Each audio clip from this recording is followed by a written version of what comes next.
Si toutes les lumières autour de vous allaient maintenant, que feriez-vous? Souhaitez-vous rester dans l'obscurité en attendant que quelqu'un allume la lumière ou utiliserait ce que vous avez pour éclairer le chemin?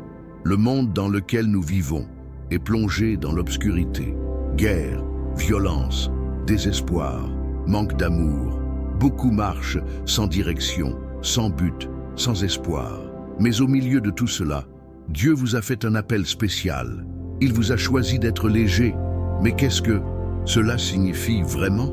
Comment pouvons-nous briller dans l'obscurité qui nous entoure? Et pourquoi Dieu nous appelle-t-il à cette mission difficile? Nous nous sentons souvent petits, incapables de faire une différence. Mais la vérité est que la plus petite lumière suffit pour briser l'obscurité plus dense. Une seule bougie peut éclairer une pièce entière. Imaginez maintenant ce que Dieu peut faire à travers vous. Si vous vous êtes déjà demandé pourquoi Dieu vous a mis exactement où vous êtes, sachez que rien n'est par hasard. Vous n'avez pas été positionné à ce moment, à cet endroit, à ce stade de la vie sans but. Dieu a un appel spécial à votre vie. Et aujourd'hui, vous comprendrez comment vivre ce but d'une manière réelle et percutante. Restez avec moi jusqu'à la fin de ce message, car en plus d'explorer les vérités transformatrices de la parole de Dieu, disons ensemble une prière puissante pour que le Seigneur ravive la flamme à l'intérieur de votre cœur et vous renforcer pour briller partout où il vous met. Lorsque Jésus a dit dans Matthieu 5, 14, 16, « Vous êtes la lumière du monde », il ne faisait pas de suggestion ni ne faisait un compliment de passage. Il déclarait une identité, un but inapplicable pour tous ceux qui suivent Dieu. Mais qu'est-ce que cela signifie vraiment d'être léger dans un monde qui semble de plus en plus immergé dans l'obscurité? La lumière joue un rôle essentiel. Il illumine, se réchauffe et dirige. Sans lumière, il n'y a pas de vision, pas de sécurité, il n'y a pas de cours. Imaginez un navire naviguant au milieu de la nuit, sans un phare pour vous guider. Il peut facilement se perdre ou détruire. Il en va de même pour les gens qui vivent sans Dieu, perdus, sans point de référence, marchant sans savoir où ils vont. Lorsque Jésus nous appelle la lumière, il nous dit que nous avons été choisis pour éclairer le chemin de ceux qui sont encore dans l'obscurité. Nous n'avons pas été appelés à vivre cachés, conformes ou indifférents à ce qui on passe autour de nous. Notre vie doit refléter la présence de Dieu, tout comme une lampe allumée ne peut pas cacher son éclat. Mais être léger ne signifie pas être parfait ou sans défaut. En fait, c'est exactement le contraire. Dieu n'a pas choisi le plus fort ou le plus sage à briller. Il a choisi le disponible. Nous sommes légers, non pas parce que nous sommes meilleurs que les autres, mais parce que nous portons en nous la présence du Christ, la vraie lumière du monde. C'est cette lumière qui brille à travers nous, non pas nos propres mérites, mais par la grâce de Dieu qui nous transforme et nous utilise pour avoir un impact sur des vies. Et la chose la plus étonnante est que nous ne réalisons souvent pas à quel point nous pouvons illuminer la vie de quelqu'un. Un simple geste de gentillesse, un mot d'espoir, une attitude de compassion peut faire toute la différence dans le voyage de quelqu'un d'autre. Ne sous-estimez pas l'impact de votre lumière. Les petites lumières dans l'obscurité deviennent comme des étoiles dans le ciel, impossible à ignorer. Mais s'il y a un appel à être léger, cela signifie également qu'il y a des ténèbres autour de nous. Et pour mieux comprendre le dessein de Dieu, nous devons reconnaître la réalité spirituelle qui nous entoure. Nous vivons là où l'obscurité semble se propager partout.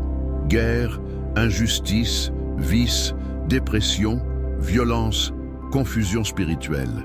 Nous regardons autour de nous et voyons un monde plongé dans le chaos où beaucoup ont perdu le sens de la vie. Mais la Bible nous enseigne que cette obscurité n'est pas seulement le résultat de problèmes sociaux ou émotionnels. Il y a une bataille spirituelle tout le temps. Dans Éphésiens 6:12, nous trouvons une vérité fondamentale. Car notre lutte n'est pas contre les êtres humains, mais contre les pouvoirs et les autorités, contre les dominateurs de ce monde des ténèbres, contre les forces spirituelles du mal dans les régions célestes. Cela nous rappelle que l'obscurité spirituelle n'est pas seulement une métaphore, c'est une réalité invisible, mais cela affecte directement la façon dont les gens pensent, ressentent et vivent. Beaucoup sont piégés dans des cycles de destruction sans s'en rendre compte. Certains essaient de remplir le vide de l'âme avec de l'argent, de la renommée, des relations ou des plaisirs momentanés, mais restent insatisfaits. D'autres vivent comme si Dieu n'existait pas, pris au piège dans des idéologies déroutantes, à la recherche de réponses au mauvais endroit. Et il y a ceux qui croient même en Dieu, mais vivent comme s'il était distant et sans rapport avec leur vie quotidienne. Mais l'obscurité spirituelle n'est pas seulement dans les grandes crises du monde. Ils sont également dans les cœurs blessés, dans les esprits perturbés, dans les âmes qui portent des douleurs que personne ne peut voir. La plus grande tragédie n'est pas la présence de l'obscurité dans le monde, c'est le fait que beaucoup de gens acceptent de vivre dans cette obscurité, ne sachant pas qu'il existe un moyen de vraie lumière. Et c'est exactement pourquoi Dieu nous a appelés à briller. Là où il y a l'obscurité, il est nécessaire qu'il y ait de la lumière. Et si vous avez été placé dans un environnement difficile, une famille compliquée ou un endroit où peu connaissent Dieu, ce n'est peut-être pas une chance. Peut-être que Dieu vous a envoyé exactement là-bas, donc vous pouvez briller. Mais avant de comprendre pleinement cet appel, nous devons comprendre que le voyage de lumière commence souvent lorsque nous faisons face à notre propre obscurité. Je veux vous raconter une histoire. Un garçon nommé Lucas a toujours entendu parler de Dieu. Il a grandi dans une famille chrétienne, a fréquenté l'église et connaissait de nombreux versets bibliques par cœur. Mais malgré tout cela, j'ai senti que quelque chose manquait. Il a vu les gens autour de lui parler de la présence de Dieu, comment il a passé la vie. Mais au fond, il ne l'avait jamais vraiment vécu. Au fil du temps, la vie a commencé à le presser. La routine fatigante, les charges de la société et les difficultés de la vie quotidienne effaçaient progressivement tout intérêt qu'il avait dans la foi. Il a commencé à se demander « Si Dieu est si réel, pourquoi je ne le ressens pas ? Si je suis appelé à être léger, pourquoi je me sens si perdu ?» C'est alors qu'une grande crise a atteint sa vie. Un problème familial inattendu et une série de déceptions l'ont laissé au bas du puits. Pour la première fois, il a senti une vraie obscurité prendre le dessus sur son cœur. Rien n'avait de sens. La foi qu'il pensait avait semblé distante et sans valeur. Il se demanda « Que maintenant ?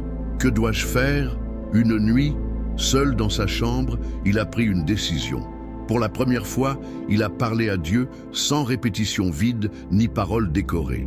Il vient d'ouvrir son cœur et a dit « Seigneur, je ne sais plus quoi faire. Si le Seigneur est vraiment là, ça me montre. J'ai besoin de ta lumière, parce que tout en moi est sombre. » Et à ce moment, quelque chose s'est produit. Il n'a pas entendu de voix audible, n'a pas vu un ange apparaître, mais a senti une paix inexplicable remplissant son cœur. C'était comme si, au milieu de toute la confusion, quelqu'un disait « Je suis ici, j'ai toujours été ». Pour la première fois, Luc a compris ce que cela signifiait être léger. Il ne s'agissait pas de lui-même, mais de permettre à Dieu de briller à travers sa vie. L'histoire de Lucas est l'histoire de beaucoup. Vous avez peut-être déjà ressenti ceci, perdu, sans direction, comme si votre lumière était fanée. Mais la vérité est que Dieu n'a jamais cessé de vous appeler. Et si aujourd'hui vous sentez que vous avez à nouveau besoin de cette lumière, sachez qu'elle est maintenant à votre disposition.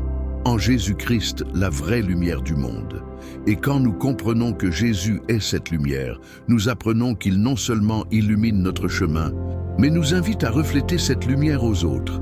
Dès le début, la lumière a toujours été au centre du plan de Dieu. Quand il a créé le monde, le premier ordre était « Il y a de la lumière ». Genèse 1, 3. La lumière représente la vie, la direction et la présence divine. Mais même après la création, l'humanité a choisi de marcher dans l'obscurité, de s'éloigner de Dieu et de se perdre dans le péché. C'est alors que Dieu a envoyé la solution définitive, Jésus, la vraie lumière du monde. Dans Jean 8, 12, Jésus a déclaré « Je suis la lumière du monde. Celui qui me suit ne marchera jamais dans l'obscurité, mais aura la lumière de la vie. » Ces mots n'étaient pas seulement une métaphore. Jésus disait que sans lui, l'humanité serait perdue dans l'obscurité du péché, sans espoir, sans but, sans direction. La lumière du Christ expose non seulement l'obscurité, mais transforme tout autour de lui. Lorsque Jésus a touché les malades, ils ont été guéris. En parlant à la marginalisée, ils ont été restaurés. Lorsqu'il a appelé les pécheurs au repentir, ils ont reçu une nouvelle chance. La présence de Jésus a apporté la vie où avant il y avait la mort, de l'espoir où avant il y avait du désespoir et du salut où avant il y avait une condamnation. Mais voici la partie la plus étonnante. Jésus est non seulement venu au monde pour être léger, il nous a appelés pour refléter cette lumière. Dans Matthieu 5, 14, il a dit « Vous êtes la lumière du monde ». Cela signifie que lorsque nous nous donnons à Christ, nous avons commencé à porter en nous cette même lumière qui brillait autrefois sur la terre. Et cela change tout. Nous n'étions pas simplement appelés à croire en Jésus, mais à briller en brillant. Notre mission est d'être le reflet de votre amour, de votre grâce et de votre vérité au milieu d'un monde qui vit dans l'obscurité. Mais comment pouvons-nous, dans la pratique, briller dans un monde si plein d'obscurité? Comment pouvons-nous être légers exactement où Dieu nous a mis? Si Jésus nous a appelés à être légers, comment pouvons-nous réaliser cet appel dans la pratique? Comment pouvons-nous éclairer un monde si plein d'obscurité sans être étouffés par eux? La réponse n'est pas d'essayer d'être parfaite ou d'impressionner les gens avec la religiosité, mais de permettre à la lumière de Dieu de briller quotidiennement à travers nous. 1. Vivez différemment. La lumière et l'obscurité ne peuvent pas occuper le même espace. Si nous voulons briller, nous devons vivre d'une manière qui reflète Dieu en nous. Cela ne signifie pas que nous devons nous retrouver supérieurs ou agir artificiellement, mais que nos choix, nos paroles et nos attitudes doivent démontrer que nous appartenons à Christ. Jésus nous a appris que la lumière n'a pas besoin de faire du bruit à voir. Une lampe ne crie pas pour montrer qu'il est activé. Cela illumine simplement. De même, l'éclat du Christ en nous se manifeste davantage dans nos attitudes que dans nos mots. Lorsque nous choisissons d'aimer au lieu de détester, pardonner au lieu de garder une rancune, servant au lieu d'ignorer, nous reflétons la lumière de Dieu. 2. Briller où Dieu vous a mis. Être léger ne signifie pas seulement prêcher dans la chair ou évangéliser dans les rues. Chacun de nous a un endroit spécifique où Dieu nous a mis à briller, sa maison, son travail, son école, son quartier. Nous voulons souvent changer le monde, mais nous ignorons l'opportunité d'avoir un impact sur les gens autour de nous. Dans Colossiens 3, 17, la Bible dit « Et quoi qu'il fasse, que ce soit en parole ou en action, faites-le au nom du Seigneur Jésus. » Cela signifie que nous pouvons être légers n'importe où, et cela commence dans les petites choses. 3. Avoir le courage de garder votre lumière. Tout le monde n'aimera pas la lumière que vous portez. Jésus a dit dans Jean 3, 19-20, que beaucoup rejettent la lumière parce qu'ils préfèrent l'obscurité. Cela signifie qu'en choisissant de vivre selon les principes de Dieu, vous pouvez faire face à l'opposition, à la critique ou même au rejet, mais cela ne devrait pas vous empêcher de continuer à briller. De nombreux chrétiens laissent leur lumière s'éteindre parce qu'ils ont peur de ce que les autres penseront. Mais ceux qui ont la vraie lumière en eux-mêmes ne peuvent pas le cacher. Dans Matthieu 5, 15, Jésus a dit « Personne ne s'allume et ne le met sous un bol ».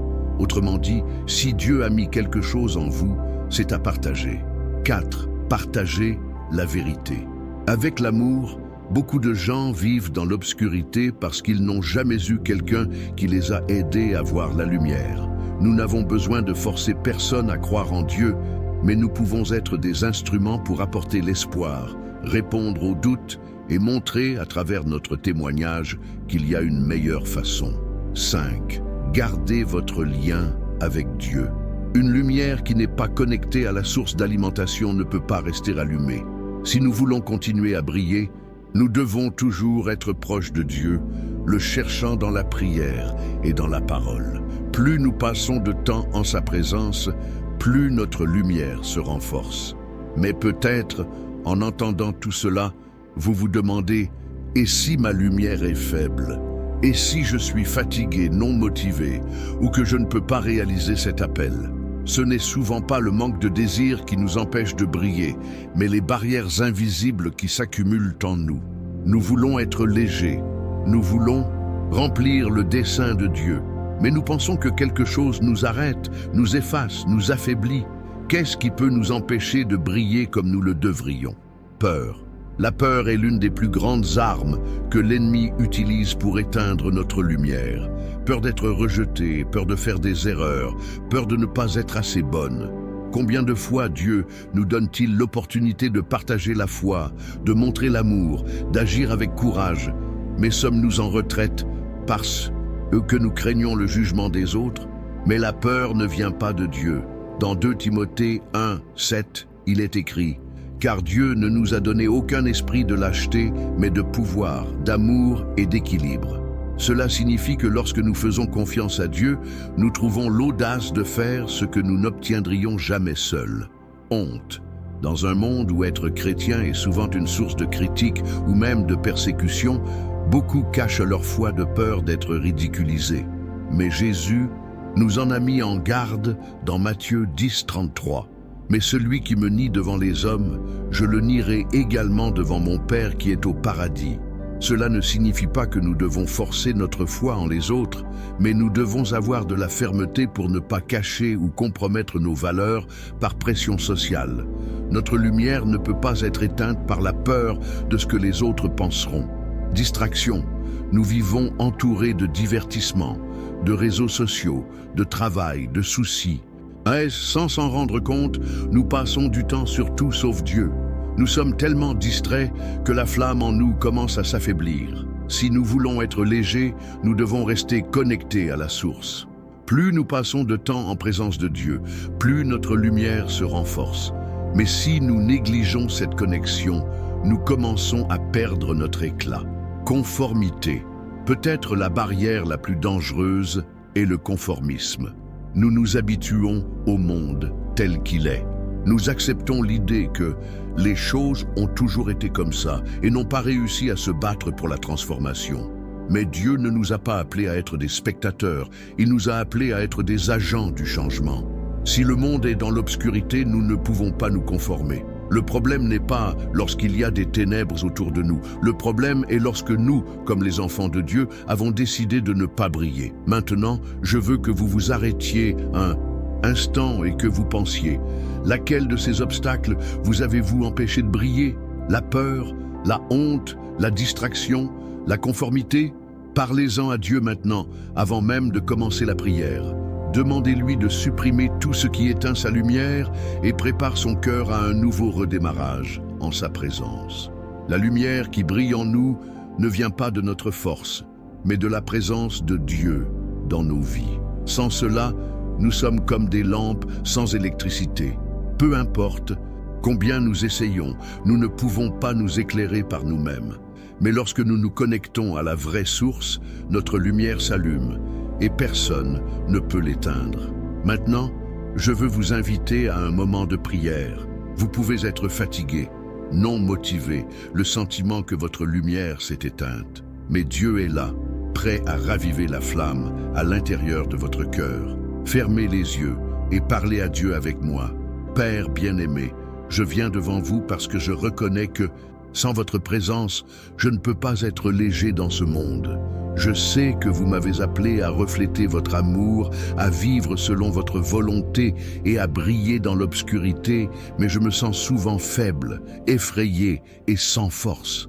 Alors aujourd'hui, je vous demande, ravive la flamme en moi. Pardonnez-moi chaque fois que je laisse la peur m'empêcher de réaliser votre appel. Pardonnez-moi pour chaque instant où j'ai caché la lumière que le Seigneur mettait en moi. Je ne veux plus vivre une foi issue en forme et d'impact. Je veux être le reflet de votre amour. Je veux que les gens voient votre présence en moi et trouvent, à travers ma vie, un chemin qui vous les mène. Seigneur, renforce-moi. Puis-je avoir le courage d'être léger partout, dans ma maison, à mon travail, entre mes amis et même là où il y a du rejet et de l'opposition. Puis-je ne pas avoir honte de votre vérité, mais j'ai l'audace de le vivre authentiquement. Que ma vie soit un témoignage vivant de votre pouvoir. Père, aidez-moi à rester connecté à vous. Je veux une foi constante, ferme et inébranlable. Remplissez-moi de votre Saint-Esprit et guidez-moi chaque jour que ma lumière ne se déroulera jamais. Je vous remercie parce que je sais que vous travaillez déjà sur moi. Je sais que je ne suis pas seul dans ce voyage et qu'avec votre force, je peux briller même dans les endroits les plus sombres. Au nom de Jésus, je prie. Amen. La prière nous renforce, nous renouvelle et nous relie à Dieu. Mais Dieu ne nous a pas appelés juste pour recevoir de la lumière. Il nous a appelés à étaler cette lumière. Et peut-être que vous ne le remarquez même pas, mais l'impact de votre vie peut être beaucoup plus grand que vous ne le pensez. Une petite flamme peut être suffisante pour éclairer un environnement complètement sombre. Si vous êtes allé dans une pièce sans léger et allumé une bougie ou allumé le téléphone, vous savez de quoi je parle. L'obscurité ne peut jamais surmonter la lumière, juste un seul faisceau, pour tout changer. De même, nous sous-estimons souvent l'impact que notre vie peut avoir. Nous pensons que nous sommes insignifiants, que notre témoignage est trop petit pour faire une différence. Mais Dieu nous enseigne que la lumière n'a pas besoin d'être géniale pour remplir son objectif. Elle doit juste briller. Pensez à quelqu'un qui a déjà marqué votre vie positivement. C'était peut-être un mot d'encouragement au bon moment, un geste de gentillesse inattendu ou simplement la présence de quelqu'un qui a démontré l'amour de Dieu quand vous en avez le plus besoin. Ces gens pourraient même ne pas s'en rendre compte, mais c'était léger pour vous. Imaginez maintenant combien de personnes peuvent être affectées par la façon dont vous vivez. Dans la Bible, nous voyons plusieurs exemples de la façon dont une seule personne qui brille au milieu de l'obscurité peut tout changer. Joseph était léger à l'intérieur de la prison et, au bon moment, Dieu l'a placé comme gouverneur de l'Égypte. Esther était légère au milieu d'un palais païen et a sauvé toute sa nation. Daniel était léger au milieu d'un royaume corrompu et est devenu un exemple de fidélité à Dieu. Aucun d'entre eux n'avait besoin de quelque chose d'extraordinaire pour commencer. Ils ont juste décidé de rester fermes et de laisser Dieu briller à travers eux. Aujourd'hui, Dieu nous appelle à faire de même. Le monde a besoin de plus d'amour, plus vrai, plus d'espoir. Et Dieu veut manifester tout cela à travers vous. Votre témoignage, vos paroles, vos attitudes peuvent atteindre des gens qui peuvent ne jamais entrer dans une église ou ne jamais ouvrir de Bible. Mais pour que cet impact se produise, nous devons comprendre que nous ne sommes pas ici par hasard. Dieu ne nous a pas mis dans ce monde au hasard. Il nous a donné un but spécifique et ce but implique de briller. Vous n'êtes pas ici par hasard. Dieu vous a formé avec un but, vous a mis dans cette génération, dans cette ville, dans cette famille, pas par coïncidence, mais parce qu'il y a quelque chose qu'il veut accomplir tout au long de sa vie. Beaucoup passent des années à essayer de découvrir le sens de leur existence, cherchant la réalisation dans les réalisations, le statut ou la reconnaissance. Mais le vrai sens de la vie a toujours été dans la parole de Dieu. Nous avons été créés pour refléter sa gloire et apporter de la lumière là où il y a l'obscurité. Dieu a déjà préparé des œuvres à faire, les gens pour que vous ayez un impact et des moyens d'éclairer. Votre appel n'est ni éloigné ni inaccessible. Il a commencé, ici et maintenant, exactement où vous êtes. Être léger ne signifie pas attendre un grand moment ou une opportunité spéciale. Cela signifie briller dans votre vie quotidienne, votre maison, votre travail, parmi vos amis et même avant ceux qui ne croient pas en Dieu. De petits gestes peuvent transformer des vies. Un simple acte de générosité, un mot d'encouragement ou une démonstration de l'amour peut être l'étincelle qui ravive l'espoir dans son cœur. Mais pour briller, cela prend un engagement. Nous ne pouvons être légers que lorsque nous nous sentons bien ou quand c'est pratique. Le monde a besoin de gens qui portent la présence de Dieu d'une manière constante, qui reflètent le caractère du Christ en toutes circonstances. Cela ne signifie pas être parfait, mais vivre intentionnellement, chercher Dieu, rester ferme et lui permettre de nous utiliser. Maintenant que vous comprenez cet appel, vous devez prendre une décision. Soit vous cachez votre lumière et vous conformez à l'obscurité autour de vous, soit choisissez de briller et de permettre à Dieu de passer des vies à travers vous. Le monde a besoin de la lumière que Dieu a placée en vous. La question est, êtes-vous prêt à le laisser briller? Dieu vous a appelé à être léger, et le monde a besoin de la luminosité que vous seul pouvez refléter. Il y a des gens autour de vous qui sont perdus, confus, recherchent une issue et ne savent même pas que la réponse qu'ils recherchent est à la lumière du Christ qui brille à travers vous. Le problème n'a jamais été l'obscurité pour être trop forte, mais quand ceux qui ont été appelés à briller choisissent de se cacher. Vous n'avez pas besoin d'être parfait pour réaliser cet appel.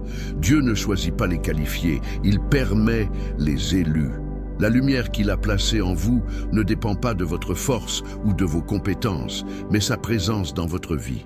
Si vous vous sentez peur, insécurité ou pensez que votre lumière est trop petite pour faire une différence, rappelez-vous, une seule flamme peut en allumer des milliers d'autres sans perdre son éclat.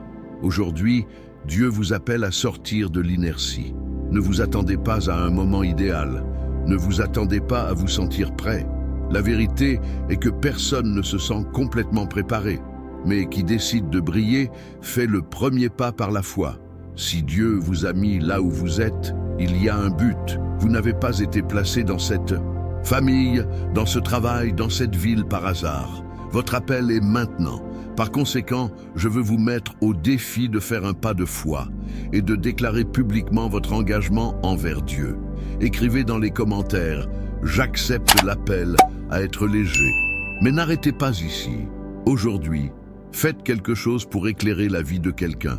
Envoyez un message d'espoir à une personne qui a besoin d'entendre. Partagez ce mot avec quelqu'un qui vit une période difficile. Permettez à Dieu de vous utiliser. Si ce message vous a parlé, abonnez-vous au canal et permettez aux notifications de continuer à croître spirituellement. Que Dieu renforce votre foi, ravive le feu en vous et vous faire briller comme jamais auparavant. Le monde est peut-être dans l'obscurité, mais vous avez été appelés à vous éclairer.